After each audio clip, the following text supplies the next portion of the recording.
Assalamualaikum warahmatullahi wabarakatuh. Salam sejahtera. Jadi kita sudah masuk ke bab 4 ya, distribusi normal.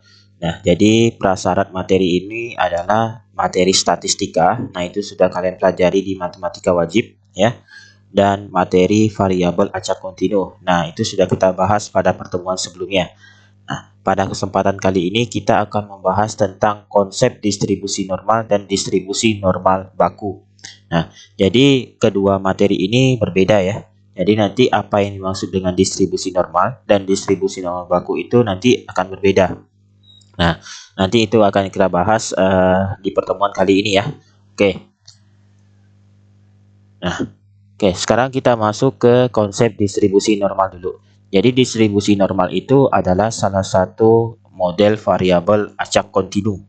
Nah, jadi distribusi normal ini paling banyak digunakan untuk menyelesaikan berbagai permasalahan. Contohnya nanti kita gunakan untuk menyelesaikan atau melakukan pengujian hipotesis. Nah, pengujian hipotesis itu nantinya kita gunakan dalam penelitian. Itu. Nah, jadi distribusi normal ini nantinya akan menggunakan dua parameter, yaitu rataan atau mu ya. Ini bacanya mu. Dan standar deviasi atau simpangan baku atau simbolnya itu adalah sigma. Nah, ini sigma ya. Sigma itu kan yang kalian ketahui bentuknya seperti ini ya. Nah, itu sigma. Nah, ini huruf Yunani. Jadi sama seperti kita hurufnya, ada A besar, ada A kecil. Nah, di huruf Yunani, sigma huruf besarnya seperti ini, tapi kalau huruf kecilnya seperti ini. Nah, itu. Nah, ini bacanya sigma. Gitu ya. Oke. Nah, jadi sejarahnya penemuan distribusi normal ini itu pada awal abad ke-19. Jadi pada waktu itu para ahli matematika itu dihadapkan suatu tantangan mengenai fenomena variabilitas pengamat. Jadi artinya ketika seorang itu mengadakan pengukuran yang dilakukan berulang-ulang, maka hasilnya akan berbeda-beda gitu. Yang menjadi permasalahan itu mana hasil yang dianggap paling tepat gitu. Nah, jadi sesuai kesepakatan, maka rata-ratalah yang dianggap nilai yang paling tepat. Dan semua penyimpangan dari rata-rata itu dianggap suatu kesalahan atau error. Itu ya. Nah, oke. Lalu ada suatu ahli matematika, Abraham de Moivre, itu yang pertama kali memperkenalkan distribusi normal. Tapi dipopulerkan oleh Carl Friedrich Gauss. Nah, jadi distribusi normal ini nantinya disebut juga distribusi Gauss karena yang dipopulerkannya adalah Carl Friedrich Gauss gitu. Nah, jadi Gauss ini sama melakukan percobaan yang berulang-ulang juga dan menemukan hasil yang paling sering terjadi, yaitu rata-rata. Nah, jadi penyimpangan dari rata-rata baik dari kiri ke kanan gitu itu terjadi semakin sedikit sehingga nanti akan membentuk suatu distribusi yang simetris. Nah, kalian bisa bayangkan kalau kita sajikan distribusi itu dalam grafik, maka nanti grafiknya itu simetris antara sisi kiri dan sisi kanannya. Nah, nanti saya tunjukkan itu grafiknya seperti apa, ya. Oke. Nah, ini kurva dan persamaan distribusi normal. Nah, kurva distribusi normal itu seperti ini. Nah, ini sumbu X-nya ya. Dari min tak hingga sampai tak hingga. Nah, inilah kurva distribusi normal yang dikatakan tadi simetris. Jadi sisi kiri dan sisi kanannya itu sama. Oke, simetris terhadap apa? Simetris terhadap mu. Mu itu adalah rata-rata populasi ya. Nah, rata-rata populasi. Jadi mu ini membagi kurva ini menjadi dua bagian yang sama besar. Nah, sehingga ini besarnya 0,5 sisi kirinya, sisi kanannya 0,5 kayak gitu. Nah, kenapa bisa dibagi jadi 0,5 0,5? Nah, masih ingat? Nah, karena ini adalah salah satu variabel acak kontinu. Kurva yang berada di luas daerah yang berada di bawah kurva variabel acak kontinu itu luasnya adalah 1 kan? Jadi karena ini simetris terhadap mu, maka ini terbagi menjadi dua bagian yang sama besar. Jadi kirinya 0,5, kanannya juga 0,5 kayak gitu. Nah, jadi nanti distribusi normal itu fungsinya atau persamaannya itu seperti ini. Jadi fx sama dengan 1/sigma akar 2V dikalikan dengan pangkat, ini pangkat ya nanti ya, negatif x kurang mu kuadrat dibagi 2 sigma kuadrat. Nah, itu adalah fungsi distribusi normal. Sama seperti fungsi distribinomial kemarin ya, juga ada fungsinya. Nah, ini distribusi normal seperti ini fungsinya. Oke, nah saya jelaskan satu-satu simbolnya. Jadi ini seperti yang kalian ketahui tadi, mu itu adalah rata-rata populasi ya.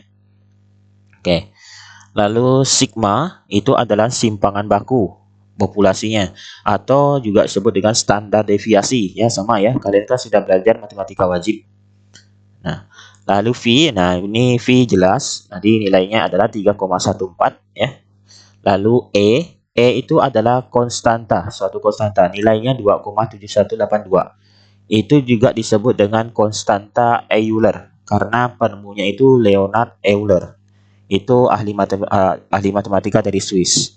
Dan juga disebut dengan konstanta Napier karena penemunya juga John Napier. Jadi Euler sama Napier ini sama-sama menemukan bilangan 2 ini 2,7182. Tapi lebih umum disebut dengan bilangan Euler ya.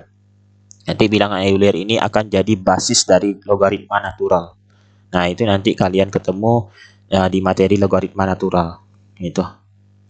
Oke. Nah, X jelas itu adalah nilai variabel acak kontinunya ya. Oke. Fx nanti juga bisa ditulis seperti ini.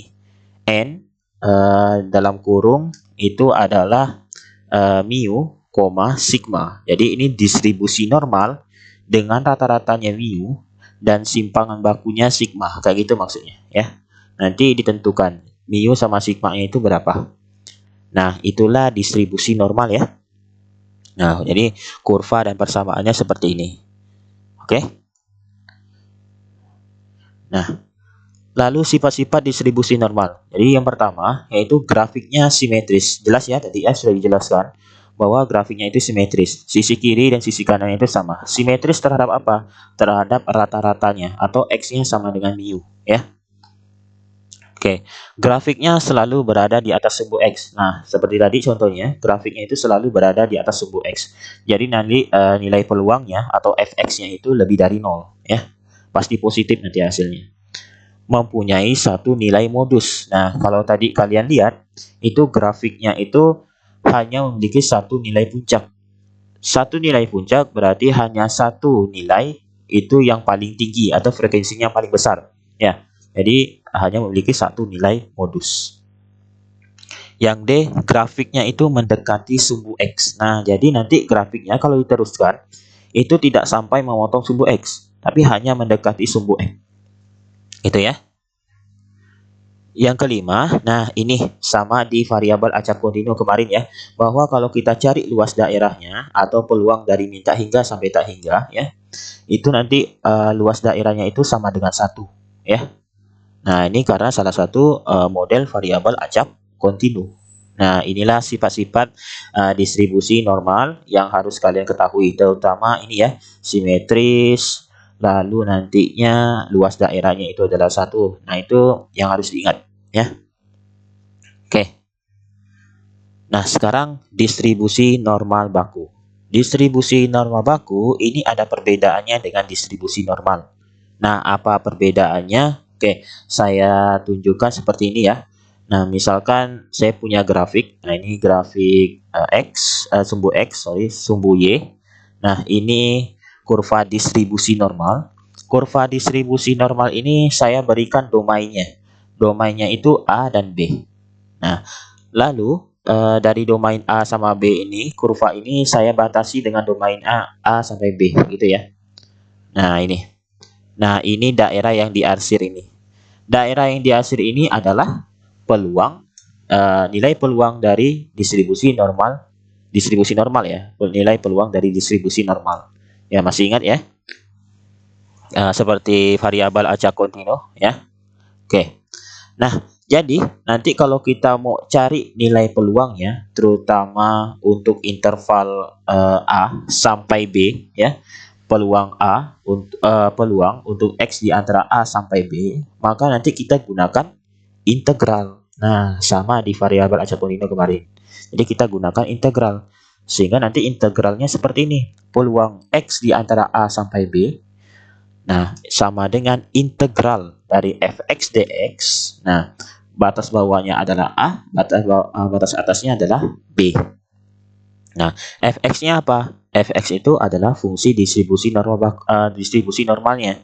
Berarti itu sama dengan 1 per sigma akar 2 phi E pangkat negatif X kurang mu kuadrat dibagi 2 sigma kuadrat. Diintegralkan terhadap X ya. Nah, seperti ini integralnya. Tetapi, bentuk integral ini nih sulit diselesaikan. Sehingga bentuk integral ini nih harus kita transformasi atau harus kita ubah dengan menggunakan nilai baku Z. Nah, jadi nanti Z ini kita manipulasi seperti ini. Nah, Z itu sama dengan X kurang mu dibagi sigma. Nah, jadi yang ini nanti nih kita ubah jadi Z. Nah, lalu ada lagi yang kita ubah, yaitu rata-rata atau mu-nya itu sama dengan 0. Lalu simpangan bakunya atau sigmanya itu sama dengan 1. Maka nanti ditulis adalah distribusi normal dengan rata-ratanya 0 dan simpangan bakunya adalah 1. Gitu.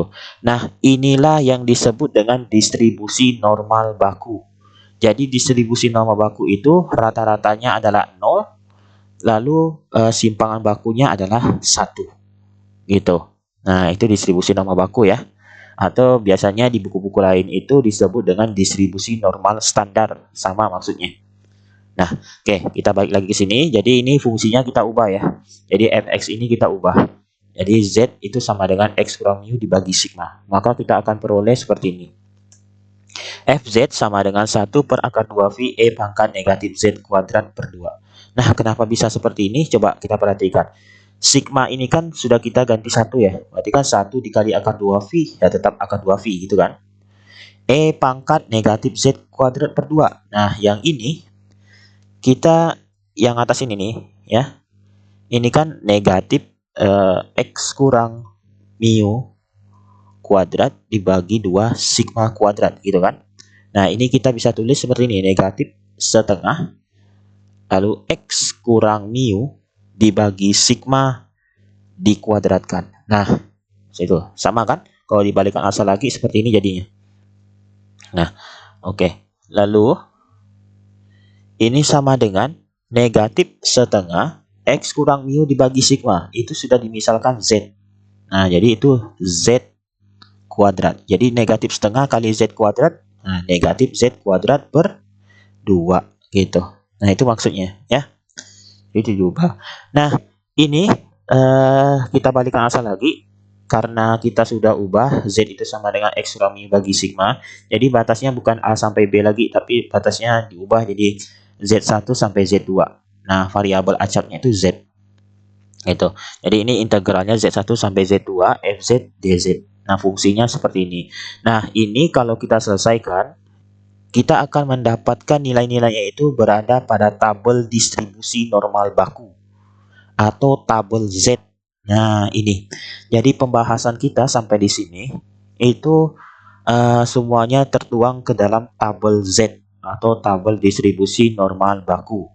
Nah, jadi nanti kalian sudah dipermudah untuk menyelesaikan soal distribusi normal, terutama distribusi normal baku, kita akan dipermudah dengan menggunakan tabel Z gitu. Nah, itu ya. Jadi ini apa? Tinggal kita belajar bagaimana cara menggunakan tabel Z ini. Nah, gitu ya. Nah, jadi ini sudah dipermudah gitu ya. Oke. Nah, cara menggunakannya gimana? Nah, oke, langkah pertama, hitung Z-nya sampai 2 atau 4 desimal. Dengan Z-nya itu sama dengan Z sama dengan X kurang mu dibagi sigma. Jadi gini maksudnya. Kalau saya punya contoh, X sama dengan 20 ya, nilai variabel acaknya. Lalu mu-nya sama dengan 10, lalu sigmanya sama dengan 7 gitu ya. Maka nanti kita cari Z-nya. Z itu sama dengan X kurang mu dibagi sigma. Berarti 20 kurang 10 bagi 7. Jadi tinggal 10 per 7. 10 per 7 itu kita dapatkan 1,4285 dan seterusnya. Nah, kita hanya ambil 2 tempat desimal. Ya, berarti hanya 2 desimal. Nah, 1,4285 berarti kita ambil 2 desimalnya itu jadi 1,43. Gitu ya. Nah, itu maksudnya. Yang kedua, gambarkan kurva distribusi normalnya. Nah, kita gambarkan. Nah, di gambar distribusi normal selalu seperti ini ya. Nah, itu.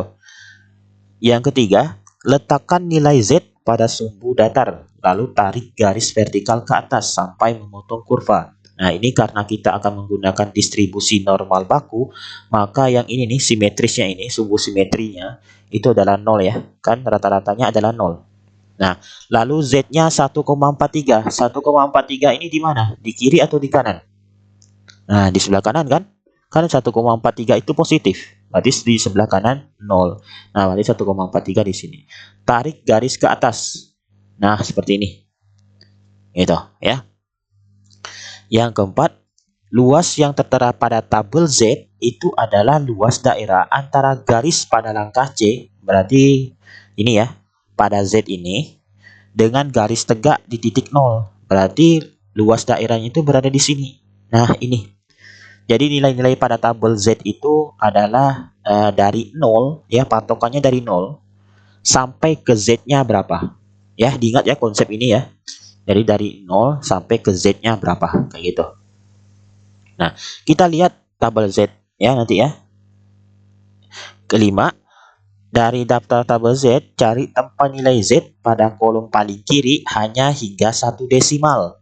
Dan desimal keduanya dicari pada baris paling atas. Nah, ini maksudnya. Z-nya itu kan 1,43 kan yang ini kan. Jadi kan ini kan dari 0 sampai ke Z-nya.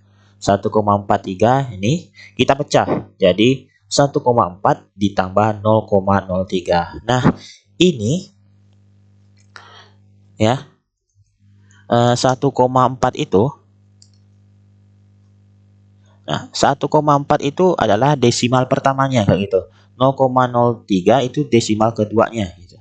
Jadi desimal pertama ini, satu desimal pertama itu kita lihat kolom paling kiri. Lalu desimal keduanya kita lihat baris paling atas. Nah, oke. Nah, kita cari 1,4 sama 0,03. Nah, inilah tabel Z ya. Jadi nanti saya sertakan link untuk tabel Z-nya di deskripsi video ini ya. Atau nanti saya share ke kalian gitu ya. Nah, ini tabel Z. Nah, tabel Z mungkin nanti di buku-buku lain kalian akan mendapatkannya tabel Z-nya berbeda. Nah, patokannya di sini. Ini kan gambar tabel Z-nya dari 0 sampai ke Z. Gitu ya. Ada juga buku itu yang tabel Z-nya dari Z ini sampai ke kiri nanti luas daerahnya. Nah, itu nanti berbeda nanti angka-angkanya. Dan cara menemukan nilai Z-nya pun agak berbeda. Nah ini saya ajarkan yang cara yang seperti ini dulu ya. 0 sampai Z seperti ini. Jadi patokannya dari 0. Oke. Nah, tadi kita cari nilai 1,4 itu kita cari kolom paling kiri. Nah, ini kolom paling kiri ya. Ini kolom paling kiri 1,4. Nah, berarti yang ini kan. Nah, ini 1,4. Oke. Nah, 0,03 kita cari baris paling atas. Nah, berarti yang ini. Oke, dapat ya. Nah, selanjutnya diapakan lagi tuh? Dari Z kolom kiri maju ke kanan. Dari Z baris atas turun ke bawah, maka didapat bilangan yang merupakan luas yang dicari. Nah, jadi ini nih, kita tarik garis ke kanan. Nah, yang ini. Yang atas kita tarik ke bawah. Nah, maka kita akan ketemu nilai ini. 0,4236. 0,4236 inilah ada luas daerah dari 0 sampai ke 1,43. Nah, itu maksudnya. Bisa ya dipahami ya. Jadi dapatnya 0,4236. Nah, ini maka kita dapatkan luas daerah antara Z sama dengan 0 sampai 1,43 itu adalah 0,4236 gitu. Nah, bisa dipahami cara ini? Cara menggunakan tabel Z. Jadi kalian tidak perlu lagi mengintegralkan ini, kurva ini, tidak perlu. Kalian tinggal hanya pelajari cara menggunakan tabel Z-nya gitu. Nah, ini harus dibuat 4 desimal ya, seperti ini, 4 desimal. Nah, jadi hasilnya itu adalah 0,4236. Bisa dipahami ya? Oke. Nah, kita ke contoh lain supaya lebih jelas. Oke. Nah, contoh 1. Contoh 1, nah misalkan ini distribusi normal baku ya. Tentukan luas daerah dari Z sama dengan 0 sampai Z negatif 2,18 lalu dan seterusnya sampai kita bahas satu-satu ya. Oke.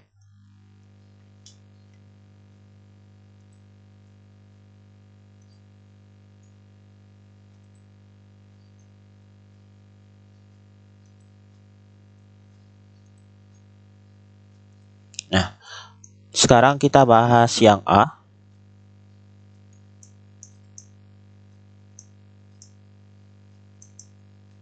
Nah, oke. Nah, untuk contoh 1 ini Z-nya kan sudah ada. Jadi kita bisa lewati ke langkah 2. Langkah 2 itu berarti kita menggambarkan kurvanya. Nah, kita gambarkan kurvanya.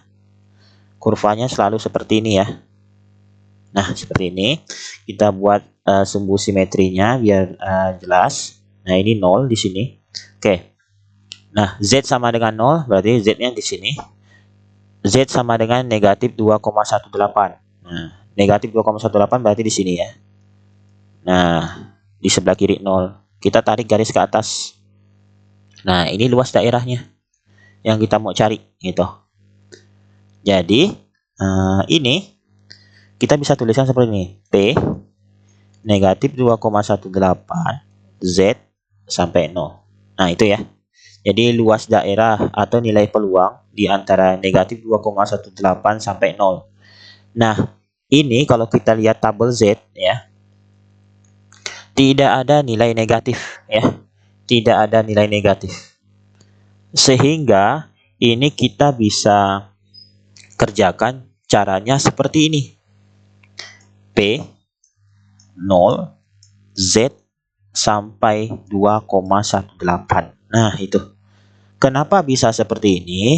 Karena ya. Karena apa? Karena kurva distribusi normal ini simetris. Sehingga kalau kita cari di sini, nah ini 2,18. Nah, misalkan ini adalah L1 dan ini adalah L2. Jadi L1 sama dengan L2. Jadi kalau kita mau cari luas daerah dari negatif 2,18 sampai 0, sama artinya dengan luas daerah antara 0 sampai 2,18. Kayak gitu. Nah, ingat tabel Z-nya. Tabel Z-nya itu konsepnya dari 0 ke Z-nya berapa. Nah, berarti kita hanya tinggal mencari 2,18 ini di Z-nya. 2,18 berarti 2,1-nya kita lihat kolom paling kiri, 0,08, betul ya? Lihat baris paling atas.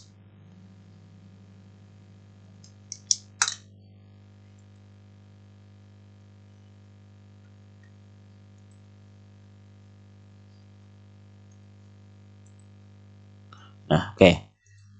Nah, 2,18 berarti yang ini ya. Nah, ini 2,1 kan yang ini. 2,18 kita cari. Nah, oke. Nah, 0,08 yang ini turun ke bawah. Oke. Nah, kita dapatkan ini. 0,4854 gitu. Nah, maka hasilnya adalah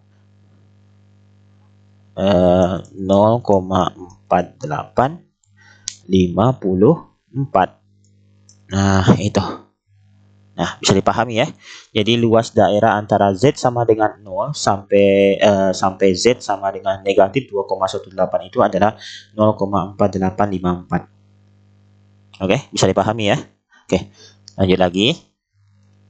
Nah, sekarang Z sama dengan negatif 1,23 dan Z sama dengan 2,15. Nah, sama kita gambarkan dulu kurvanya. Oke, nah ini simetris di 0. Negatif 1,23 berarti di sini. Sebelah kiri 0. Lalu 2,15 berarti di sini. Sebelah kanan 0. Nah, ini luas daerahnya. Nah, gitu.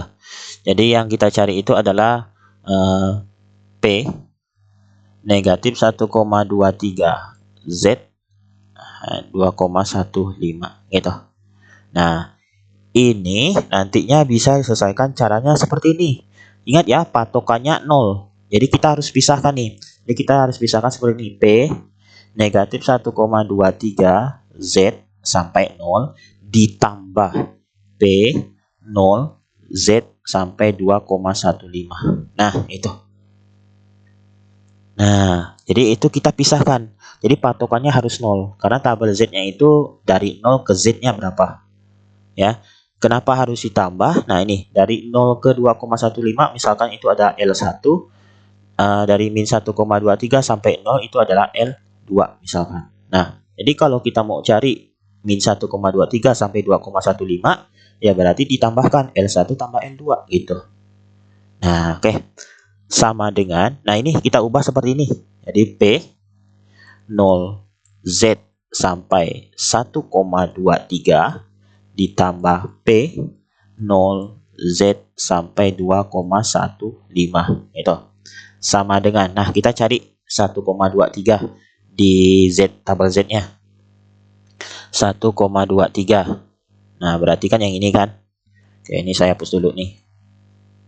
1,23 1,2 kita lihat kolom paling kiri 0,3 ini pada paling atas. Nah di sini oke. Nah kita dapatkan ini 0,3907. Oke. Nah 0,3907 ditambah. Nah ini 2,15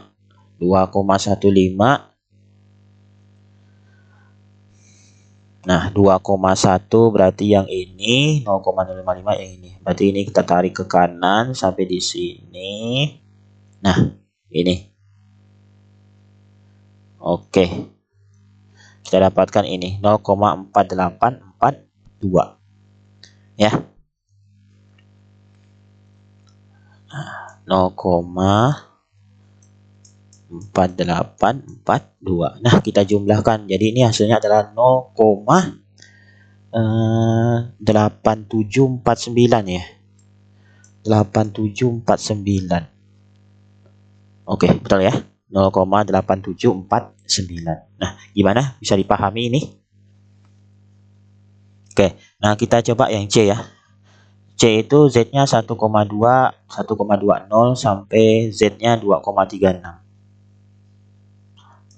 C. Nah, kita gambarkan. Oke. Nah, 0 di sini 1,20 berarti di sini ya. Lalu berapa? 2,36 ya. 2,36 itu di sini. Nah, oke. Nah, berarti daerahnya yang ini. Nah, gini gimana nih caranya? Berarti ini luas daerah atau nilai peluang dari 1,20 Z sampai 2,36. Oke. Nah, gimana caranya? Apakah terpikirkan? Nah, jadi caranya itu adalah P 0 Z sampai 2,36 dikurang P 0 Z 1,20. Nah, dikurang. Kenapa bisa dikurang? Oke, saya jelaskan seperti ini ya. Jadi ini kita sama menggunakan konsep menentukan luas bidang datar atau gitu ya, yang pernah kalian pelajari SMP. Kayak gini misalkan. Ini luas di antara 0 sampai ke 2,36 kan berarti luas daerahnya yang ini kan. Nah, luas daerahnya yang ini. Nah, itu. Sekarang kalau 0 sampai 1,2 berarti luas daerahnya kan yang ini. Nah, sampai di sini. Nah, jadi ini misalkan ini L1, yang ini L2. Maka kalau kita mau dapatkan ini L3, itu adalah L1 dikurang L2 gitu. Bisa dipahami ya? Jadi selisih antara L1 sama L2 itu kita dapatkan L3 di sini. Nah, itu ya. Oke. Jadi 2,36. Kita cari di tabel Z-nya 2,36. Nah, di sini 2,3 ya. 2,3. Oke. Nah, 6 di sini. Nah, kita dapatkan itu adalah 0,4909 ya.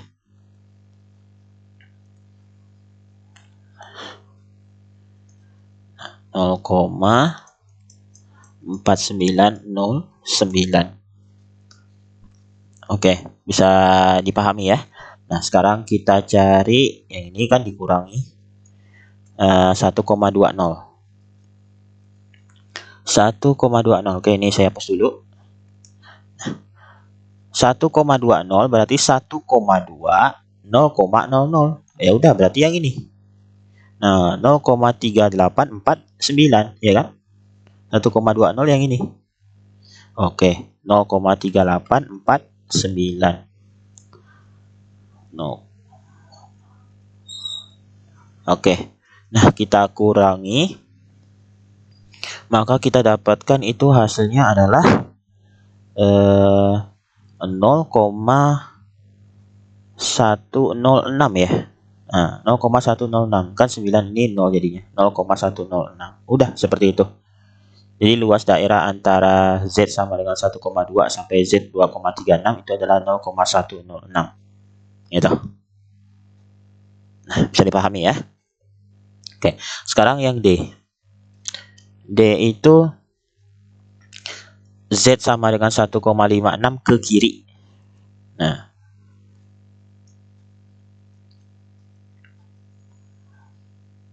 ini 0, 1,56 berarti di sini ya. Sebelah kanan 0, 1,56. 1,56 ke kiri berarti daerahnya yang ini. Nah, terus nih sampai negatif tak hingga gitu. Terus sampai ke kiri. Nah, berarti ini tulisnya P Z kurang dari 1,56. Nah, menurut kalian gimana nih? Patokannya harus ada 0.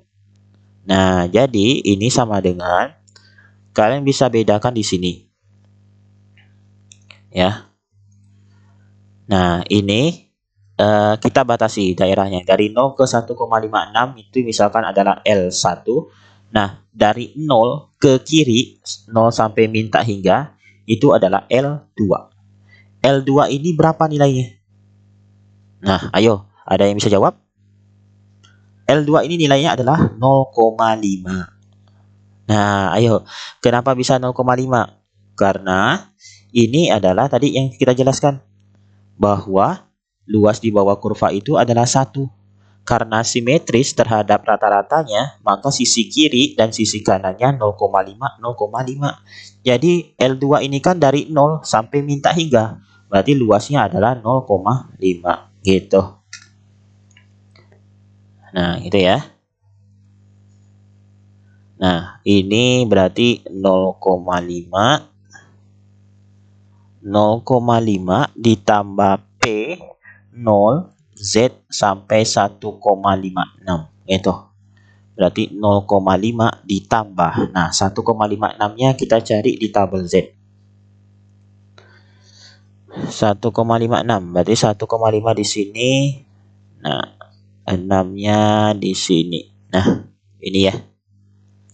0,4406 ya.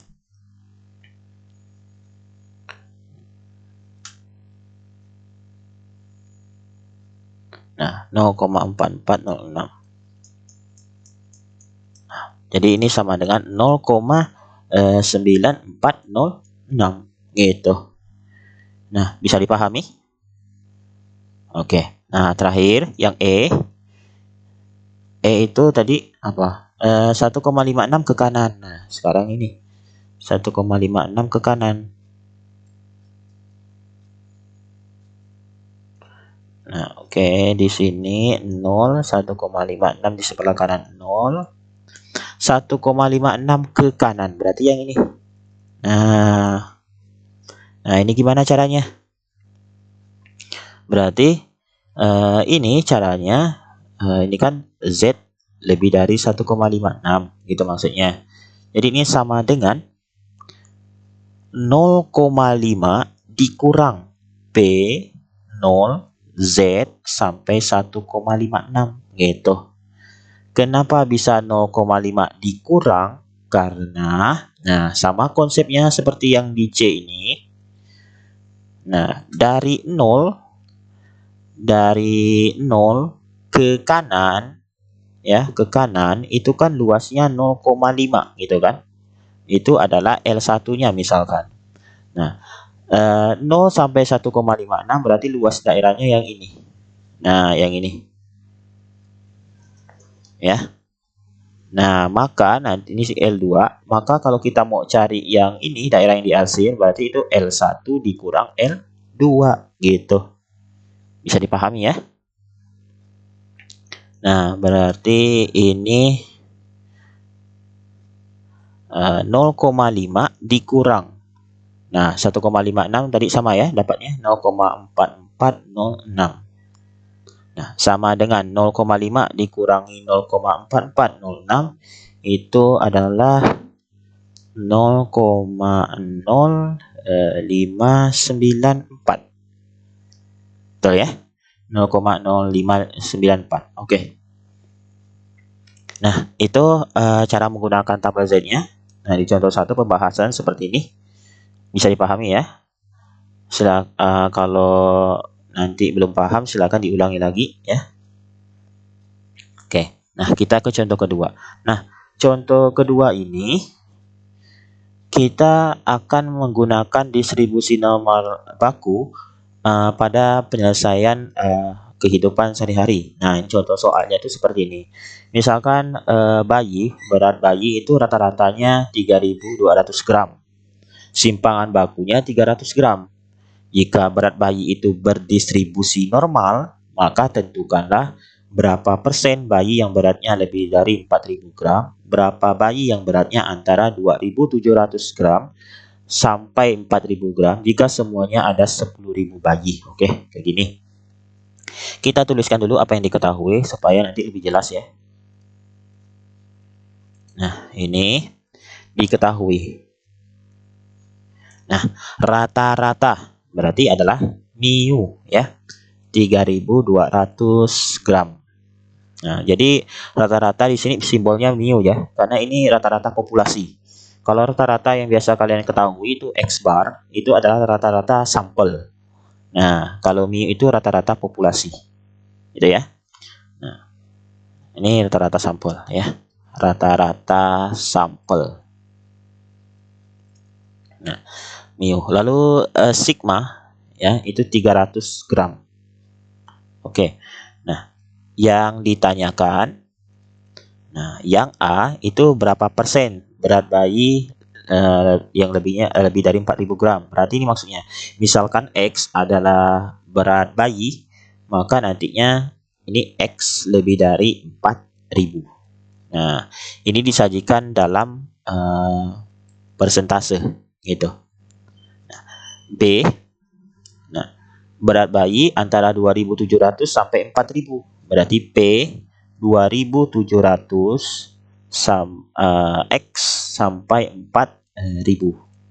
Nah, jika ada 10.000 bayi gitu. Nah, kita selesaikan. Nah, jadi yang A kita selesaikan dulu. Nah, jadi ini kan kita baru dapat nilai X-nya. X itu 4.000. Nanti kita cari Z-nya kayak gitu ya. Cari Z-nya. Berarti kita mulai dari langkah pertama. Nah, kita cari Z-nya. Z sama dengan X kurang mu dibagi sigma. berarti X-nya adalah 4000 ya, dikurang mu-nya adalah 3200, sigma-nya adalah 300. Maka ini kita dapatkan 800 dibagi 300. 800 dibagi 300 itu adalah 2,67 ya. Nah, sehingga P X lebih dari 4000 itu sama dengan P Z lebih dari 2,67 gitu. Sehingga ini kita gambarkan masuk ke langkah 2. Kita gambarkan. Nah, seperti ini. Nah, ini 0 ya. Ini udah dalam distribusi normal baku ya, karena kita kan sudah cari Z-nya. Nah, 2,67 berarti di sebelah kanan 0. Lebih dari 2,67 berarti di sini. Nah, caranya sama di contoh 1 tadi ya. Yang E tadi ya, 1E. Berarti ini 0,5 dikurang P0Z sampai 2,67. Oke. Sama dengan 0,5 dikurang. Nah, ini sudah dari 0 sampai ke Z-nya 2,67. Kita cari 2,67 ya, 2,67. Nah, ini 2,6 di sini ya. 0,07 di sini. Berarti ini hasilnya 0,4962 ya. 0,4962 ya.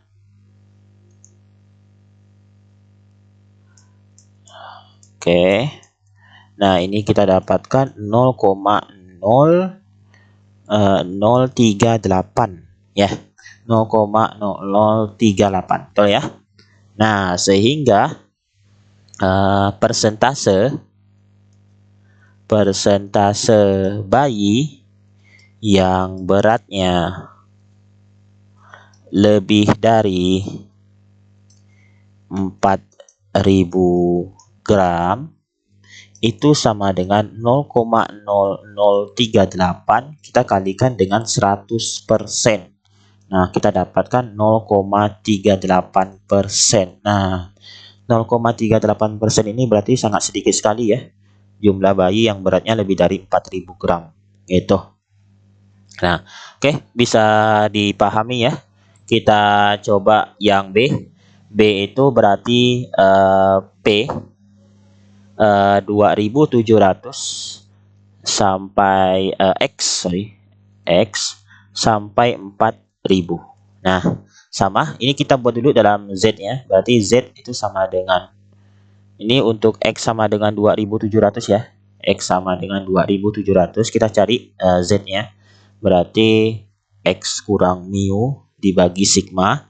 Jadi 2700 kita kurangi sigma mu 3200 dibagi sigmanya 300. Berarti ini kita dapatkan negatif 500 dibagi 300. Berarti dapatnya negatif 1,67 ya. Gitu. Nah, lalu X sama dengan 4000. Nah, sama ya tadi ya. Berarti hasilnya adalah 2,67 ya. X kurang mu dibagi sigma. Jadi 4000 dikurangi 3200 dibagi 300. 800 bagi 300. Nah, dapatnya 2,67. Oke.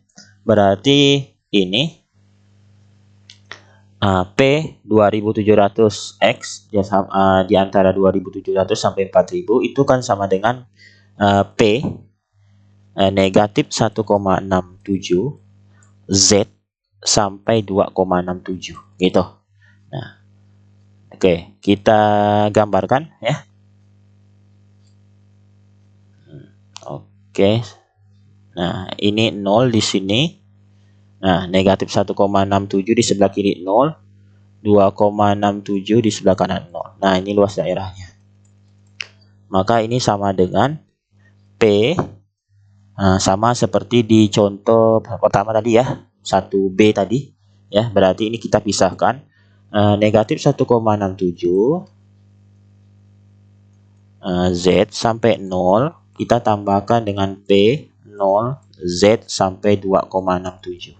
Oke. Nah, ini sama dengan P 0 Z sampai 1,67 ditambah, nah ini saya sambung di sini, P 0 Z sampai 2,67. Oke. Nah, ini sudah dari 0 sampai ke Z-nya 1,67. 1,67. Nah, ini 1,6 di sini, 0,07-nya di sini. Nah, berarti yang ini. Nah, ini ya. Nah, 0,4525. 0,4525 ditambah 2,67 tadi hasilnya adalah berapa? 0,4962 ya. 0,4962. Nah, ini kita dapatkan hasilnya adalah 0,9487. Betul ya? Nah, jadi banyak bayi yang beratnya 2.700 gram sampai 4.000 gram itu adalah 0,9487 dikalikan dengan 10.000 bayi, karena kan ada 10.000 bayi kan, maka kita dapatkan adalah 9.487 bayi gitu. Nah, gimana? Bisa dipahami ya? Nah, itulah distribusi normal baku dan penerapannya seperti ini. Nah, nantinya distribusi normal baku ini kita akan gunakan juga untuk di pengujian hipotesis. Oke, nanti kita lanjutkan ke materi selanjutnya yaitu distribusi student. Nah, cukup dulu sampai hari ini. Assalamualaikum warahmatullahi wabarakatuh. Salam sejahtera.